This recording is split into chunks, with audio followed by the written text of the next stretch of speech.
I'm slightly old-fashioned, so when I was asked to give this talk, they sent me a question, which I don't remember totally, but I took it seriously. The question was along the lines of, what is required for deep structural change in our societies? So that's what my set of remarks is going to address. And I want to start by drawing attention to a danger, which I think should be at the front of our minds.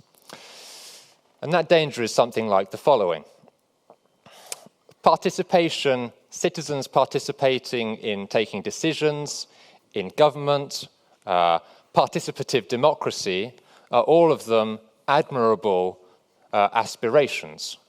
They're aspirations that people, citizens in this continent and throughout the world, have been calling for a long time.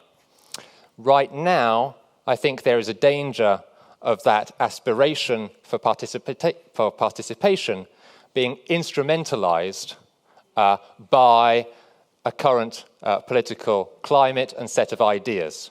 I think that instrumentalization may take something along something of the similar form as what happens to, for example, feminism. Feminism, amongst many other claims, would have made a claim that women want to have the right to work.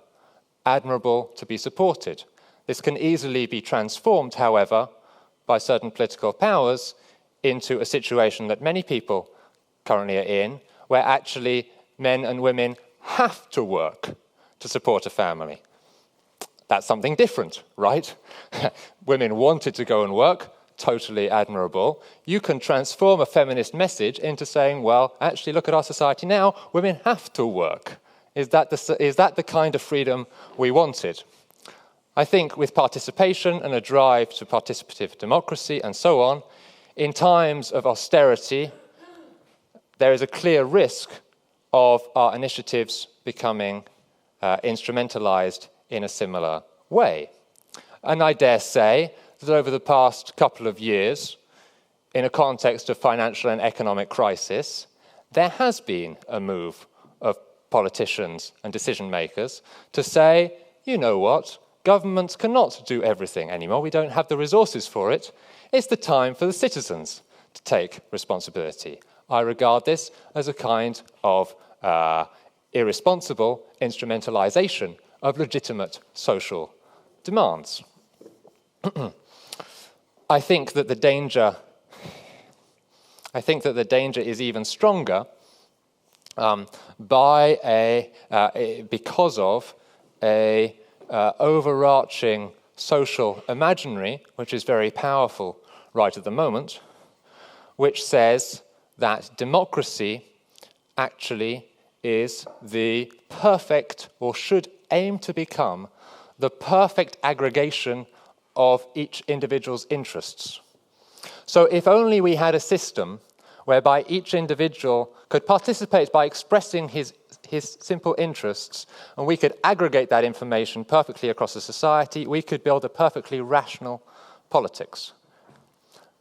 The danger we have right at the moment is we have tools now which appear to offer that kind of aggregation through internet. Everybody can participate in having their say, and we may be led to think that by using such tools, we get each individual to express their preferences, and then we go with the will of the majority, and aren't we great? We have an even more powerful tool to know the general will than we've ever had, something going beyond voting every 4 years. I think that this kind of imaginary is dangerous because it leads to forms of populism and actually pulls out of the political process moments of deliberation, exchange, and even more importantly than that, leadership and courage. So I think that we as civil society actors, those of us that are civil society actors, need to be fully aware of these risks, prevent our initiatives from becoming instrumentalized by political forces. And actually, the strongest way of doing that, of being sure to do that, is to educate citizens in a kind of political literacy. And I think that it's startling to me that when my organization, European Alternatives, travels across Europe and endeavors to work with citizens to think about an alternative European politics, the political literacy of the younger generations, the vocabulary available to them to understand political conflicts which actually govern their lives, is probably a lot weaker than it was 20 or 30 years ago before the fall of the Berlin Wall. We have to recognize that with the unification of the European continent, a fantastically good thing, there is some loss in terms of the spaces available for people to imagine alternatives. And with that has come a loss in political vocabulary to express a critical attitude towards contemporary society and open up spaces for alternatives. I think that ideally politicians would be courageous enough to give, in a way, honest and sincere critical readings of the situation of society, but I'm also realistic enough to think that the way party politics works requires them to seek votes at the coming elections, and so they're not always able to express a critical regard with regards to society.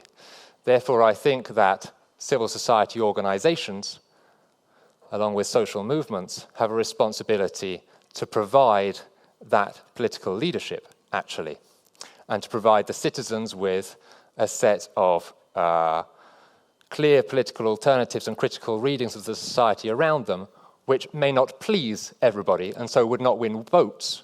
But after all, civil society organizations are not looking for votes. The last two sets of my remarks are that if we're talking about participation and deep structural change, I think that the role of political parties is often forgotten in these kinds of discussions. And I'm increasingly coming to the opinion that if there is a democratic gap in our societies, and I think there is, the main actors responsible for that are the political parties, which no longer represent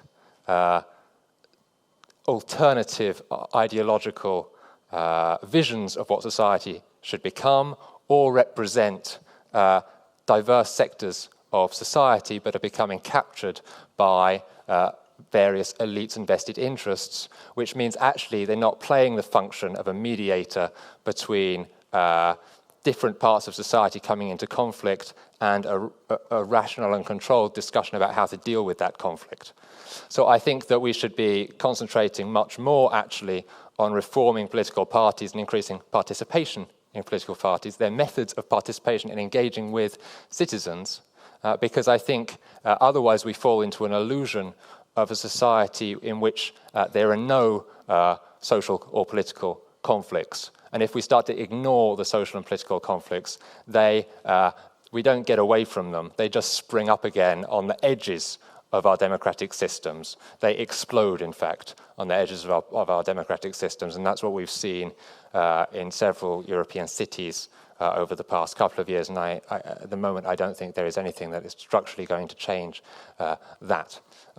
Last remark is actually, in all of this, I've talked about the role of civil society actors, I've talked about the role of politicians and political parties. To my mind, and also the mind of European Alternatives, my organization, another crucial figure in addressing these kinds of problems is the artist and the creative, as somebody who is able to provoke and creatively reconfigure changes in our social relations.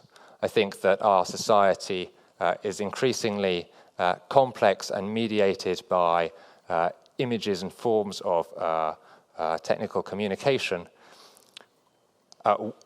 and that requires artists and creative types to come in and actually play an essential role. It's not just a kind of additional role, but really a central role in holding together and constantly recreating our ideas of what community we're part of, who we have a common interest with, and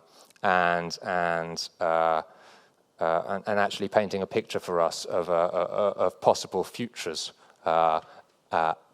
always maintaining a plurality of options and fighting against a kind of pensée unique. Those are my remarks. Thank you.